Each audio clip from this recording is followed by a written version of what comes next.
morning and welcome to the July 28th special meeting of the City Council Law and Regulation Committee. I am Vice Mayor Bruce Howdeshelt, and to my right is Councilmember Mendoza. So we'll do a roll call. You want to do a silent roll call or a roll call? We'll do a roll call. So Vice Mayor Howdeshelt? Here. And Councilmember Mendoza? Here. Welcome, everyone. Thank you. And then we have returning Amber Blixen. Would you lead us in the Pledge of Allegiance? I pledge allegiance to the flag of the United States of America and to the republic for which it stands, one nation, under God, indivisible, with liberty and justice for all.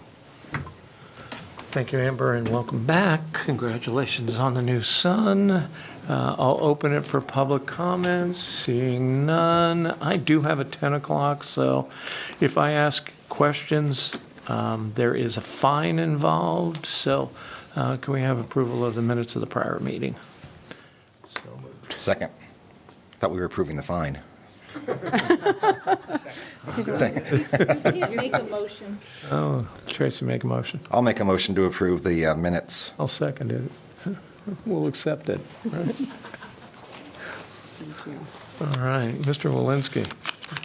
I've only got a 1, so in Rotary that wouldn't cut it. So, all right, Mr. Walensky, would you take us through the state and federal priority legislation? Absolutely. Thank you. Good morning, Chair Howdeshelt and Councilmember Mendoza. Once again, Mark Walensky, Government Relations Administrator for the City of Roseville. I'm joined this morning for today's presentation by Rob Becker, the Roseville Police Department Public Information Officer.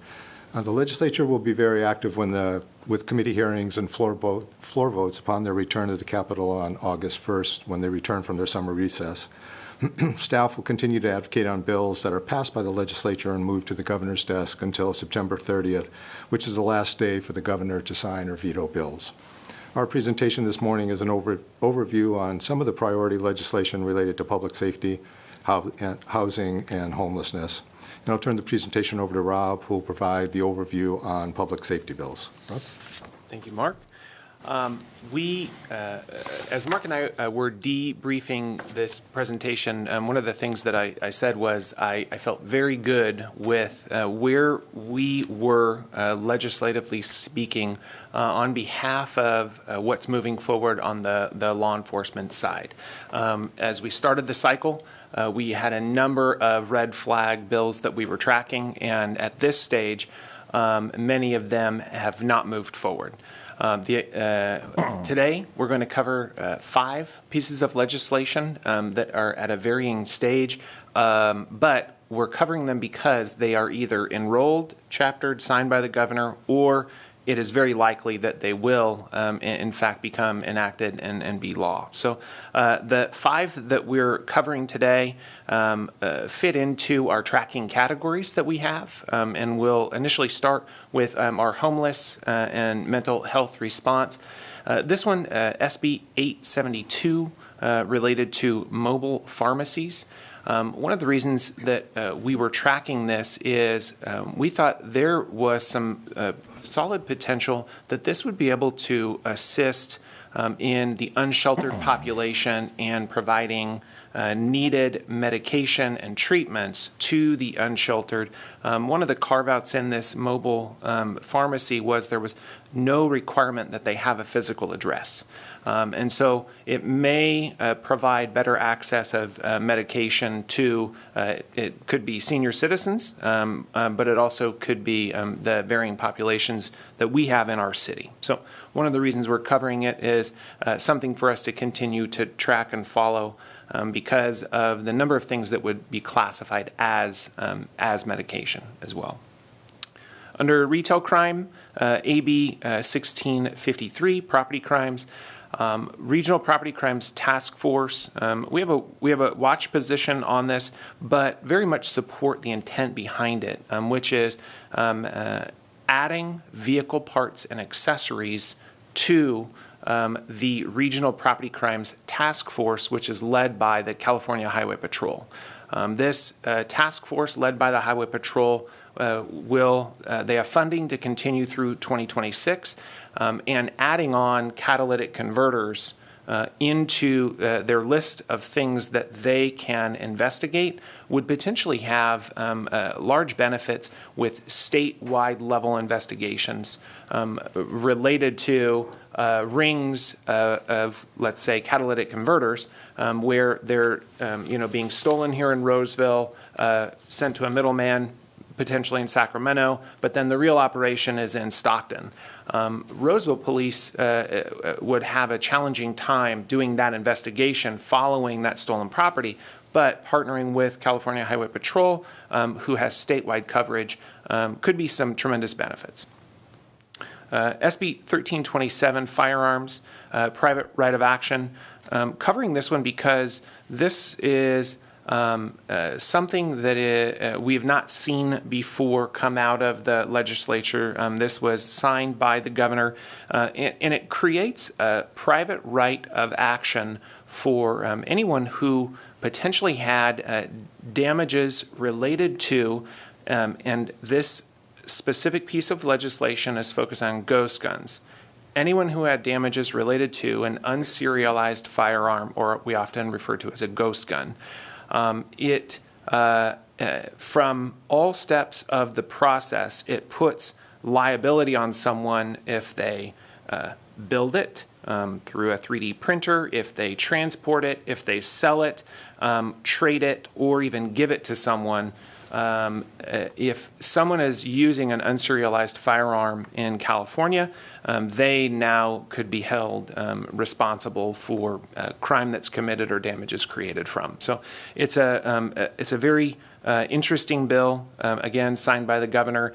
And as Mark and I have discussed, from the start of the legislative cycle, this was something the governor said he wanted to see come to his desk, and in fact, it has come to fruition. One of the things we've been following all the way through this cycle. The last two, SB 960, law enforcement hiring and reform under that tracking category, something that's not new. We've covered this before, but this is in fact moving forward. This is public employment, peace officers, and the requirement to have citizenship. As we have previously covered and discussed on this one does not apply to the city of Roseville. This is we do not require our officers to show proof of citizenship to be able to apply and become a police officer. But this SB 960, putting it into state law. And then the last one is we thought just a bit interesting because it is a new evolution of the alerting system that we have, AB 1732. This creates, similar to how we have an Amber Alert that is done by traffic messaging, Highway Patrol puts it out through their emergency communications center. This creates a new Yellow Alert, which is a death caused by a hit and run with specific pieces of evidence that are available, vehicle make, vehicle model, even license plate. The CHP has lined out this piece of legislation lines out in detail what would need to be provided in order to activate a yellow alert, but the idea would be to immediately find a hit and run suspect. Those are the 5 pieces of legislation. We're continuing to track 24 that have moved, that were on our initial tracking list, and we will, as Mark mentioned, we will continue to track until the end of the cycle to see if any of our initial tagged legislation for law enforcement public safety actually makes it through to be enrolled. Continue to work with our partners, CPOA and Cal Chiefs, continue to work on our advocacy efforts for those pieces that we have been tracking. I'm going to kick it back over to Mark, and then I believe we'll take questions. Thank you, Rob. So the bills that I'm going to report out on are representation of the support watch and opposed bills that continue to be active and are moving forward in the final month of the legislative session. AB 1615 is the foster youth housing bill. The city's taken a support position on the bill for the assistance it would provide to foster youth. The bill would extend the age of eligibility for transitional housing in all counties to any former foster youth who is at least 18 years of age and not more than 25 years of age, and would extend the maximum time they may receive services to 36 months.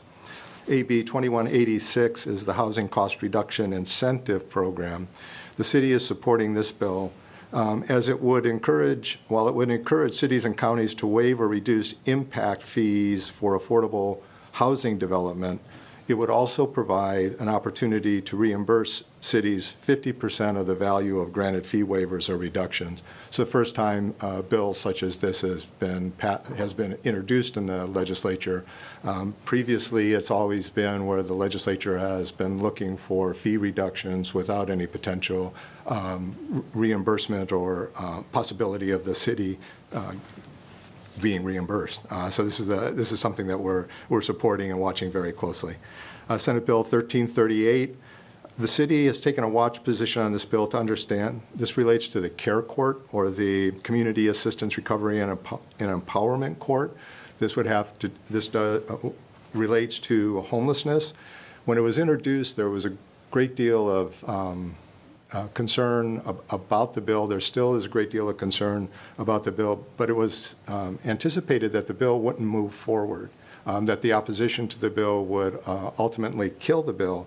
And in fact, the author has been working closely with the groups that oppose the bill, and the bill is moving forward. So we're continuing to watch to understand ultimately what types of implications it would provide to cities and counties and care providers, homelessness providers in addressing homelessness. And AB 2006 is a regulatory agreement compliance monitoring bill. This bill would require the three main funding departments in the state to develop a process to streamline the compliance process. And it would direct these state entities to coordinate their efforts and streamline the process by eliminating the submittal of duplicate information, ensuring that only one state entity conducts physical inspections for a particular affordable housing project, and providing a single process to attain required approvals. All four of these bills have been moved and are in the Committee on Appropriations. With respect to bills that we're opposing, AB 2011, the city has taken an oppose and less position on this bill because it would require cities to ministerially approve, without condition or discretion, certain affordable housing and mixed-use housing developments in zones where office, retail, or parking are a principally permitted use, regardless of any inconsistency with a state's general plan, specific plan, zoning ordinance, or regulation. This bill has been moved and is sitting in the Senate Committee on Appropriations. Senate Bill 1067, the Housing Development Project's automobile parking requirements. The city's taken an opposed position on this bill, as it would stipulate that local governments should not require parking near transit for certain housing projects. Furthermore, it's currently unclear how a local government would review or rebut a demonstration by a developer that a project would not have any negative impacts that otherwise disqualify a project from receiving the parking reduction. This bill was read a second time, amended, and re-referred to the Assembly Committee on Appropriation. And the final opposed bill is Senate Bill 932, relating to general plans, circulation element, bicycle pedestrian plans, and traffic calming plans. The city has taken an opposed position on, as it would require every city and county in the state to adopt bicycle and pedestrian plans, including a prescriptive list of infrastructure that must be constructed without regard for local conditions that may influence whether a given area is likely to have significant bike or foot traffic. The bill would also require local governments to spend significant funds on bike, pedestrian, and traffic calming infrastructure when municipalities are already facing significant shortfalls for the cost to maintain existing transportation infrastructure. This bill has been moved and is in the Assembly Committee on Appropriation. And then finally, at the federal level, the saga of the Build Back Better bill continues to unfold within Congress. Senator Schumer and Manchin continue to discuss the possibility of bringing the rework bill forward, but they have encountered new challenges. Recently, Senator Manchin effectively stopped any chance of major climate-related provisions being included in the bill, and the senator said he would not support a bill that includes new spending on climate change or includes new tax increases for wealthy Americans or corporations. This was a dramatic change and defines a significant setback for the potential of the bill advancing. However, late yesterday afternoon, the senator said that they had reached an agreement that includes roughly $370 billion in energy and climate spending, $300 billion in deficit reduction, 3 years of subsidies for Affordable Care Act premiums, prescription drug reform, and significant tax changes. So this doesn't mean that this is a final deal. As members of the House GOP said this morning, they will try to stop the bill from moving forward. So there's clearly more that will transpire before this is finalized, and staff will continue to track the discussions to understand the eventual outcomes of the bill. And in conclusion, the government relations staff continues to work closely with our state and federal lobbyists, trade associations, and others to track and advocate on the list of priority bills. And this concludes our presentation, and we're prepared to answer any questions you may have. Councilmember Mendoza. Thank you, as always, for a detailed presentation. Interestingly, on the Build Back Better, there was no mention of some of the other items that we had seen before, so it'll be interesting to see how that progresses through. On SB 1327, on the ghost gun legislation proposed, any talk if that's going to be retroactive, or is that just upon approval? At this point, I have not seen anything that talks about retroactivity, but just enactment forward. Okay. And then one other question on SB 872, the mobile pharmacies.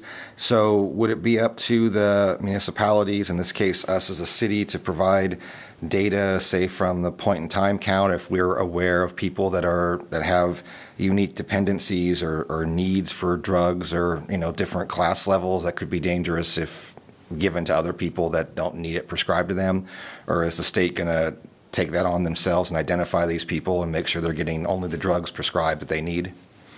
The hope would be that I'll say specifically for our social services unit, that they would be able to use this as a resource. So I don't know that the mobile pharmacy is being approved through the state is going to come along with a marketing plan. I think it'll be up to us to mitigate and manage how we present it to the people we interact with. Okay, thank you. And picking up on 1327, SB 1327, there was an interesting Dan Walters piece on what this bill really is and is not. And I'd encourage anybody to read that, because a number of the assault-style rifles aren't sold in this state, and the manufacturers don't sell it. So anyway, we'll open for public comment on this portion of our agenda. Seeing none, thank you very much for your report. And we'll move now to our electric utilities report.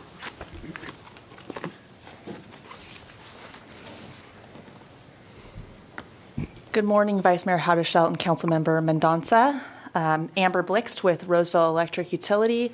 Today I wanted to start out just quickly mentioning where we're at in the legislative session. Next week the legislature will be returning from recess. Then we will be going into the appropriations committees mid-month, with the last day for each house to pass bills on August 31st, and then the governor will be signing them by September 30th of this year. So really in the home stretch of the calendar at this point. Next slide, please.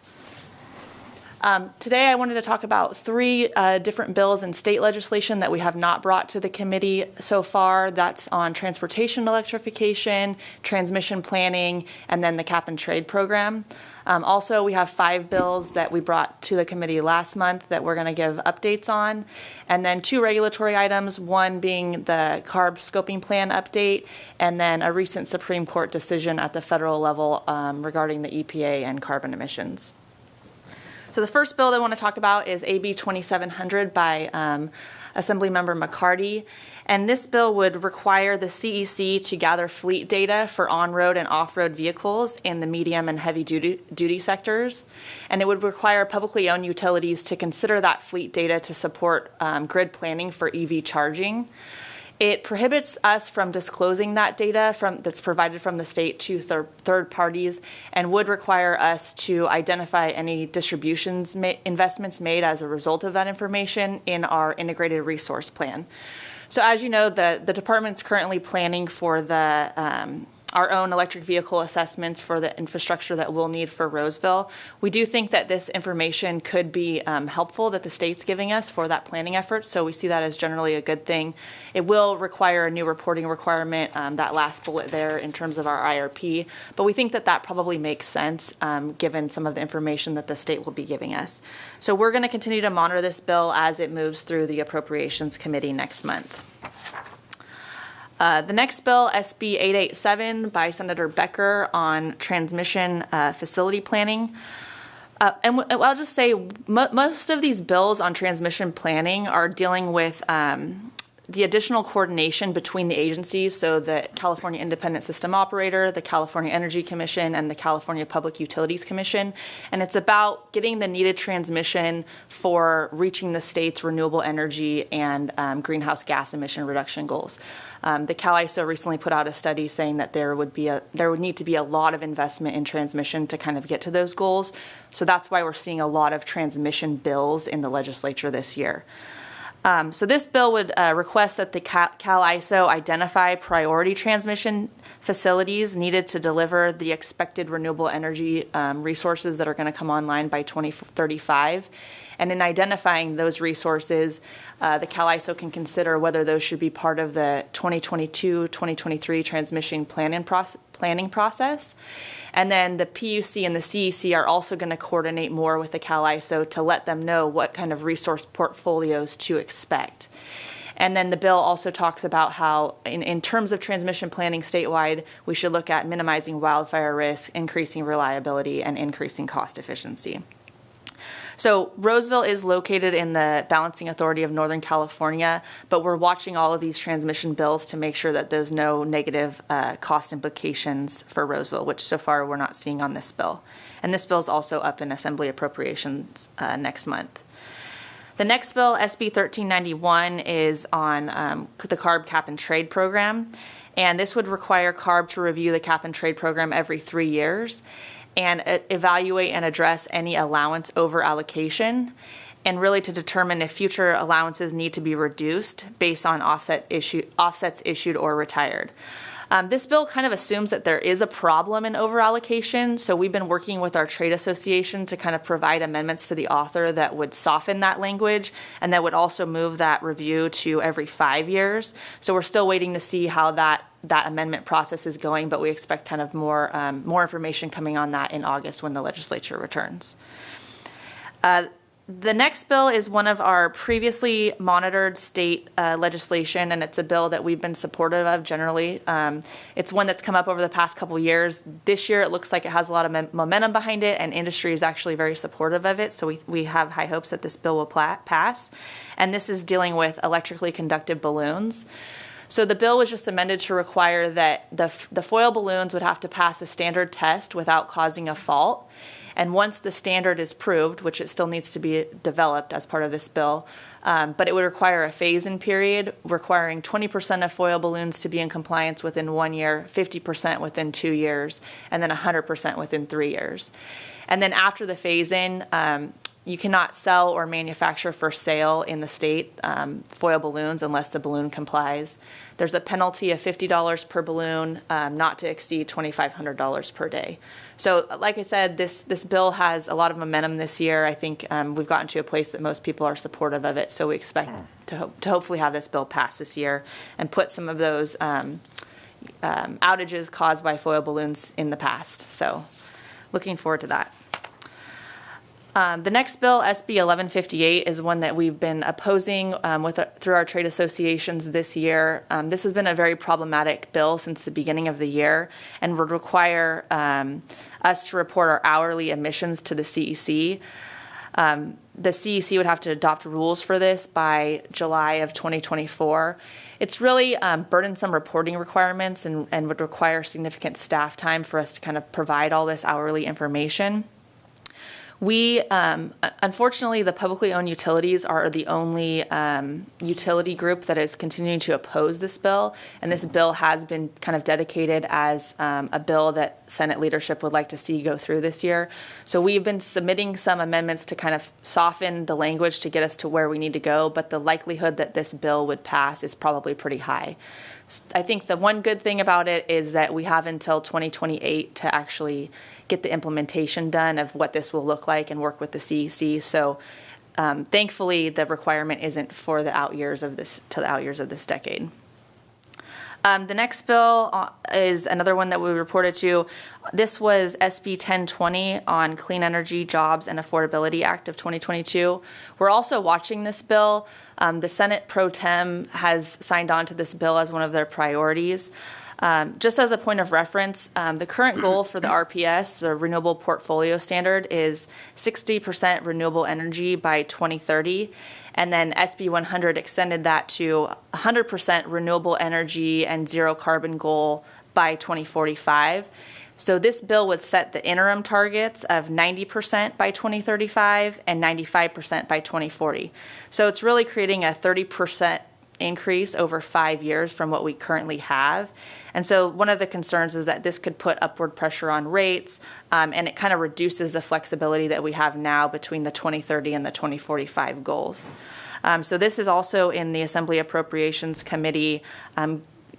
Given the politics of this, that the Senate Pro Tem is backing the bill, it's something that we're continuing to work on, but we have a watch position on it for now.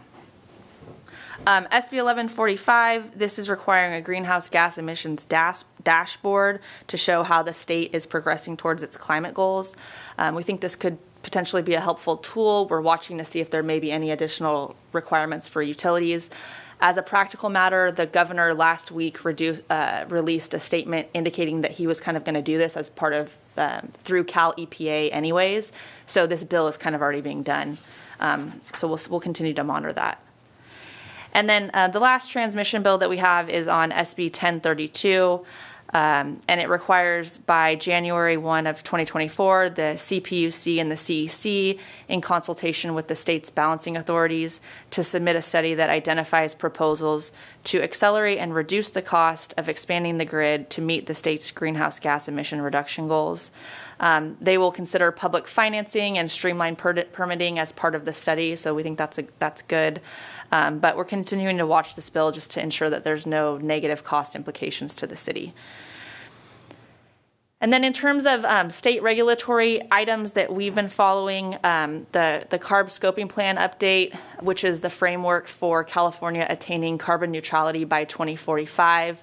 Carb board heard an overview from staff, from the Carb staff on the 2022 scoping plan update in June. A lot of the publicly owned utilities expressed electric sector reliability and affordability as kind of main goals that need to be considered as part of the scoping plan. And Carb staff is expected to present another presentation with the final approval later in the fall. I will say, as part of that announcement last week that the governor made, he asked Carb to take stronger, bolder action on the climate scoping plan. And so one of the things that he's targeting there is a planning goal of 20 gigawatts of offshore wind by 2045. So we can expect that, as Carb is kind of looking at at these things over the next few months into the fall, that may be something that kind of is more developed into the scoping plan. And then finally, on the federal side, there was recently a Supreme Court decision, West Virginia versus the EPA, and this decision really addressed the scope of the Clean Air Act, and the ruling limits the EPA's, the Environmental Protection Agency's, ability to regulate GHG emissions from power plants. And they ruled that EPA acted beyond the authority of the Clean Air Act when it enacted the expansive Clean Power Plan. So we're watching this because we want to see how this decision could impact the regulatory authority of other federal agencies. We understand that the EPA is planning to propose a new rule by March of 2023, but because of this decision, it will have to be much more narrowly tailored, and we expect it'll still be years before implementation, even though they're issuing it in 2023. And with that, that concludes my report. If you have any questions, I'm happy to answer. Councilmember Mendoza. I don't have any questions. You answered some of the ones I had. Just one, though, the 20 gigs by 2045 that you mentioned just a few seconds ago, what was that prior? You said that was the revised one that the governor wanted to see. I'm not sure if there was one in there prior, but I will have to check. Okay. There's been various numbers out there in legislation for all kinds of offshore wind targets, so I'd have to go back and check on that one. I was just curious because at the top of my head, I couldn't think of one, and I didn't know if this was just one that he just threw out there that he thinks that would be the aggressive approach, or if that was an uptick from a prior number that he had put out there. Yeah, I'm not sure. I'm not sure that there was one that exists in the current climate change scoping plan, but I know he's been putting out large numbers of offshore wind goals generally. Yes. Fair enough. Thank you very much. Was there any feedback from PUC when you presented earlier this week on this? I was not at PUC this month. I think call Chris. EU may have been at PUC. Oh, EU was definitely there. Yes. Okay. We did a presentation earlier in May, and that was Chris Okay. Romero. Yes. All right, great. And, SB 1158, the retail energy supply, just kind of, to me, exemplifies the dynamic of Roseville as a public utility, publicly owned utility, having to deal in a landscape where you have PG&E and others. And so it's of great value, that you're there. Watching. Thank you. And I made a note to myself that while some of these are watch, they might be really watch in all caps with some exclamation points afterwards. And maybe we should, Yeah, and I would say a lot of the ones that are watch we're engaging in behind the scenes and with our trade associations, but not necessarily taking a formal position, for example. Yeah, and certainly in an election year, there's always a strong current out there, no pun intended, really, but the challenge is for both electric and EU is not to get caught in an undertow of, of all of that's going on. So thank you. We'll open it for public comment. Any public comment on the electric report? Good morning, everyone. This is my first time being here, so do I say my name or? Yeah, please. Okay, my name is Sandra Marquez, and I'm a Roseville resident. And this is kind of all new to me, and you probably already addressed it. But regarding AB 2700, you had said something about a prohibition for the city to provide third-party information on the data collected. And I just was kind of curious as to why the prohibition would exist. Yeah, I think my understanding is a lot of the data, the state agencies have a lot of data that we wouldn't necessarily get on a regular basis. So the bill is designed to kind of provide that information to us, but not allow us to share that data with other information. So I'd have to double check, but I know in the past there's information about where vehicles are located, for example. We don't always have all that information, but it helps inform the grid planning efforts when you're plugging in your EV, for example. Okay. If that makes sense. Yeah, thank you. Yeah. Thank you for being here, and any other public comment? Okay. Amber, thank you for your report. Congratulations on the addition to your family. And Chris did a terrific job he did an Amber Blix type job in the intervening months. So thank you very much. Thank you. Next up, we'll hear from Environmental Utilities.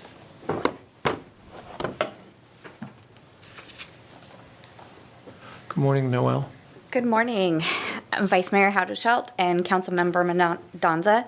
Noel Maddock with the Environmental Utilities Department. This morning, I'm going to be covering several state and federal legislative items. The presentation I've broken into 4 different slides. The first one will be a new law, and then followed by support bills, opposed bills, and then federal legislation. The first measure up is SB 54, which was actually fast-tracked through the legislative process because the manufacturers wanted to make sure that they were able to get some amendments because there was an initiative on the 2022 ballot. So what this measure does is it establishes the Plastic Pollution Prevention and Packaging Producer Responsibility Act. It imposes minimum content requirements for single-use packaging and foodware, and also creates a source reduction requirement for those same products, which would be achieved through an expanded producer responsibility program, commonly referred to as an EPR program. By January of 2024, producers of covered materials will need to be part of the producer responsibility organization or otherwise be prohibited from selling and distributing, can't say that word this morning, materials in the state. And by January of 2032, all covered materials must be recyclable or compostable. Roseville, it was moved too quickly for us to take a position on this measure. It is in alignment with the city's Council Resolution 10278 that supports comprehensive statewide extended producer responsibility that allocates end-of-life disposal costs with the producer of the product. Moving on to support bills, the first measure is AB 2142, which is being sponsored by the Association of California Water Agencies. If signed into law, customers participating in turf conversion rebate programs between January 1st of 2022 and January 1st of 2027 would not be taxed on the benefit amount that they receive.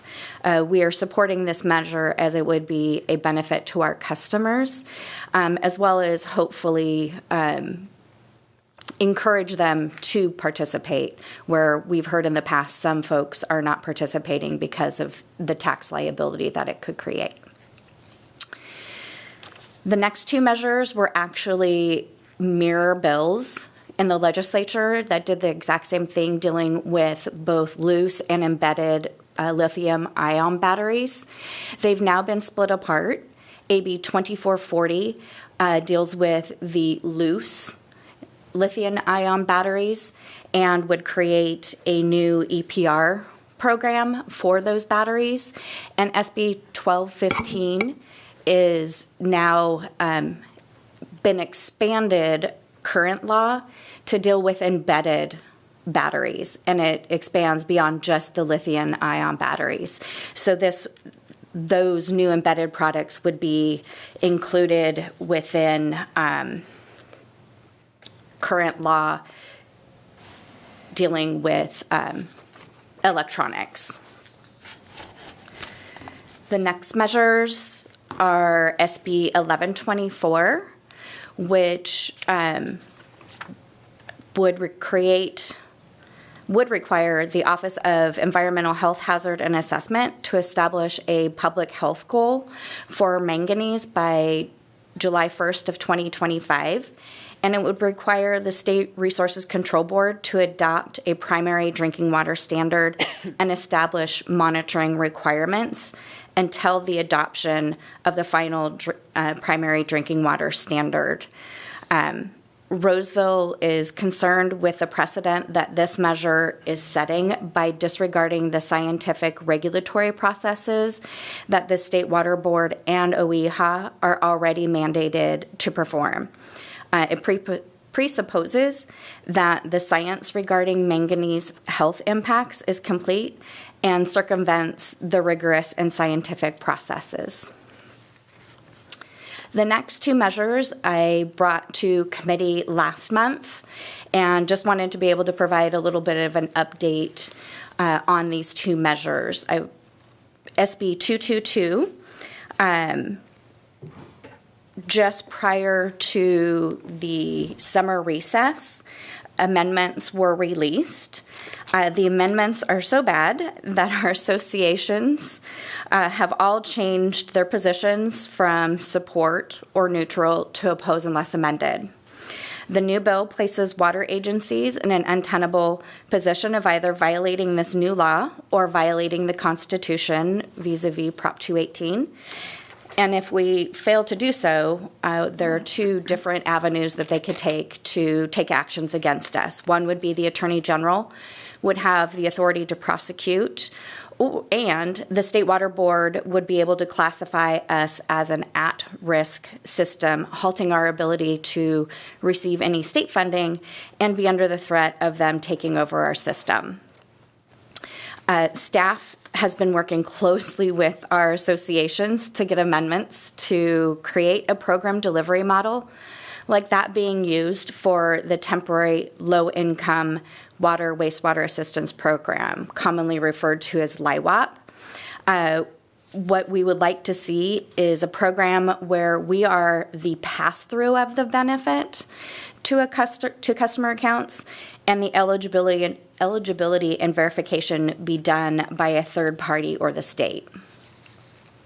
Last week, staff, along with the Regional Water Authority and another water agency, met with the bill sponsors.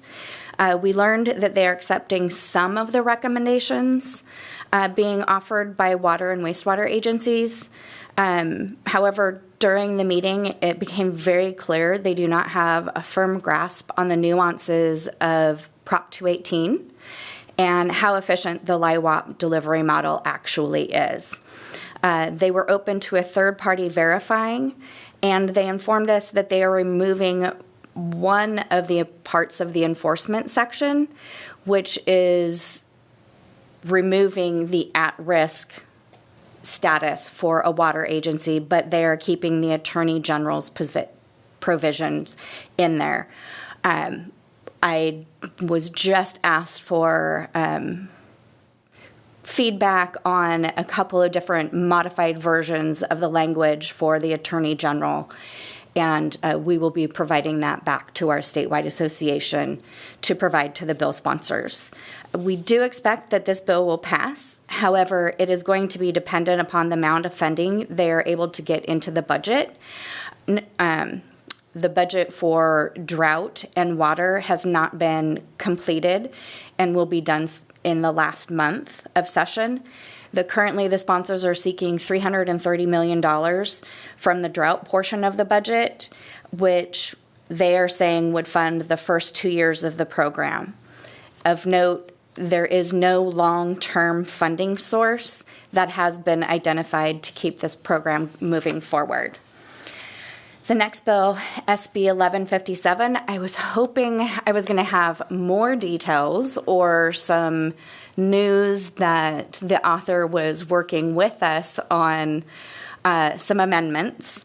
But to start out, refresh everybody's memory, this bill is proposing to establish a residential indoor water use standard of 47 gallons per capita daily in 2025 and 42 GPCD in 2030.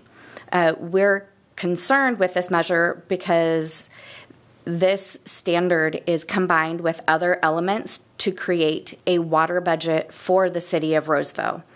If Roseville does not meet this standard, we can be fined by the state, as well as all the measures that Roseville must take to meet the various conservation standards are ultimately being borne by ratepayers. during the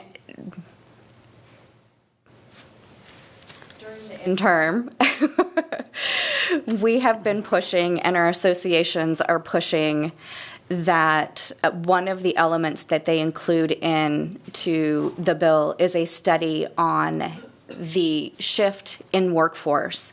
During the pandemic, we saw a huge shift where everybody was working remotely.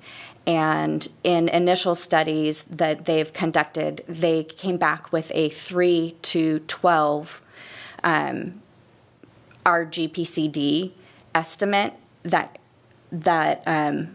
having people working from home would have on those numbers, making it extremely difficult to reach that 42, let alone 47 number. So we're optimistic. The measure is going to be heard on the 3rd of August in appropriations. We anticipate that it will go to what they call suspense file because there is cost to the state for this measure. And we're hoping that through the suspense file, the author will actually feel a little bit of pressure to continue to work with water agencies to get some meaningful amendments. The last measure is U.S. Senate Bill 4279, being co-authored by Senator Padilla. This measure seeks to provide federal assistance to do the following: promote the adoption of water conservation technologies within both municipal and agricultural sectors, assist the ability of water systems to identify leaks and correct audited findings, and support the ability of local agencies to modernize plumbing codes.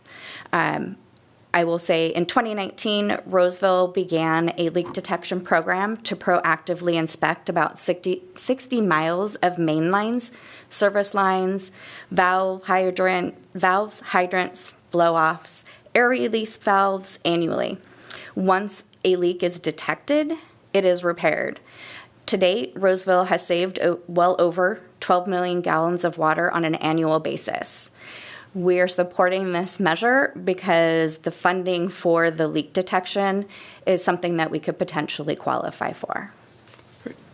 That concludes my presentation, and I'm happy to answer any questions that you may have. Councilmember Mendoza?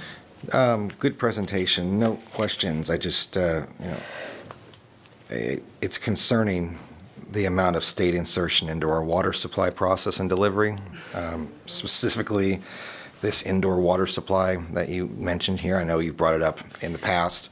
And just to reiterate, I think I asked this last time, but if I didn't, I meant to.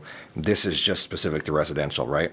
This doesn't go into our businesses or what about an at-home business? How does that work? So the indoor standard is strictly for residential. It would probably be dependent upon how a person registers their business. But if it is not registered as an in-home business, then I'm sure they would be paying the residential rates. And so, yeah, if we don't have a way of parsing that out, then that would go towards the indoor rate. Well, let's hope that they come around and listen to us and others that are voicing some, what I consider some very legitimate concerns, related to this bill. Thank you very much. Sure. PUC, any comments from PUC? Stunned looks. No, I know. I know that they had some concerns, and we're appreciative of staff's response to their concerns on 2222 and what is the groundwater bill? 1205. Yep. So. Yes, I did not make a presentation on 1205. Oh, I meant 2201.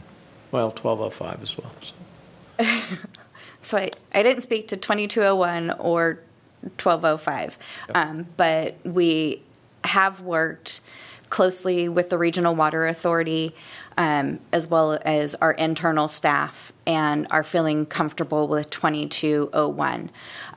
There was some concerns on 1205, which is bringing climate change into water rights proceedings. our statewide associations understanding that the politics behind the folks that are putting this bill forward have taken a support if amended position on the measure. The amendments are seeking for new water rights versus having the climate change apply to all water rights proceedings and permits. Right. So, Thanks very much. Sure. Open up for public comment on our electric utility. Come on forward. EU. Electric utility, electric, environmental utility. Environment. I don't have anything. Come on, talk to us about the environment. My name is Brian Burkett. I live in the Cherry Glen neighborhood for 16 Welcome. years. Welcome. Thank you. I was actually on a run with my wife, and I just happened to hear one sentence. I was like, I'm going to go in there. I would just, gauging on some of the mm-hms that I was hearing in the room. Roseville has been a last refuge for me and my family in California, for somewhere that I can go where the government, I'm not a libertarian or something, but even if I was, it wouldn't matter, that I can, inside of my own home that I own, I can actually live the life that I want to live. I have a very large clawfoot bathtub. I enjoy hot baths in the winter. And so I bought a 75-gallon hot water heater for my house, specifically for that. This is a quality of life issue for me. And Roseville has always been very supportive of a high standard and quality of life. I would say that if for whatever reason, not amended, whatever that could be, that we would actually let the public know, not just with a piece of paper in the foyer, but actually let the public know that that California wants to fee us, and that if there's any way that the public would want to take a hand in making up that shortfall if possible, something like that. Maybe they could get some, dare I say, maybe some tax breaks that going into Roseville if they would pay for that fee, something like that. Some creative way where the people could actually help instead of just all decisions happening here. And then we just have to say, okay, because we have no recourse. So that's really all I would suggest. That would be my... I think a yellow, do we have a yellow We card? don't have any, would you provide us your information? Please. Because, There's the yellow paper. Thanks. We got it. Look at that. Brian, Roseville working thanks. together. Look at that. Do you want me to just sit here and do it, or do you want me to go over there and somebody else could? You could, yeah. Is there anyone else who has public comment on this? Okay, Brian, thanks for stepping aside. And Brian, thank you. We do pride ourselves on quality of life and the protection of quality of life here, and that's why we have, unlike, we're unique in that we have this government relations staff that advocates on your behalf and our own businesses' behalf. Good morning again. Yeah, hi. Sandra again. And I just wanted to comment on the SB 1157 as well, and just echo what Mr. Mendonza said about the state's insertion into our lives. And also the gentleman that just spoke right now, just want to echo those concerns. And also on SB 22-2, all I heard was unconstitutional, and my radar went up. So anything that, could be unconstitutional is very concerning to me as a citizen of this United States. So thank you for watching, and thank you for hopefully opposing something that would be unconstitutional like that. So thank you. Mm-hmm. Can we get you to fill out a yellow slip? She's got a pen, Trace. She's good. Thank you. No, we really appreciate the public's comments on these. So, is there any other additional public comment? If not, well, thank you for your report. Work on your sleep deprivation, because it's about to begin again on Monday, right? For the 30 days of the marathon session, and trying to track who said what, when they said it, did they mean it, right? Is that okay? Do we have anything, Madam Clerk, do we have anything else to come before us today? No, that is it. That's all we have on the agenda for this morning. Right, then we will be adjourned to, Mr. Walensky knows this, So we won't have a meeting next month. no August meeting. No August meeting, so the They'll be next, busy, Let's hope. running around the halls. and so we'll have, the next meeting will be on Thursday, September 22nd at 9 a.m. At 9 a.m. Thank you all for your reports, and it's so good to have the public here. Yes. I think we landed on something that is, and we're adjourned until September. Thanks for doing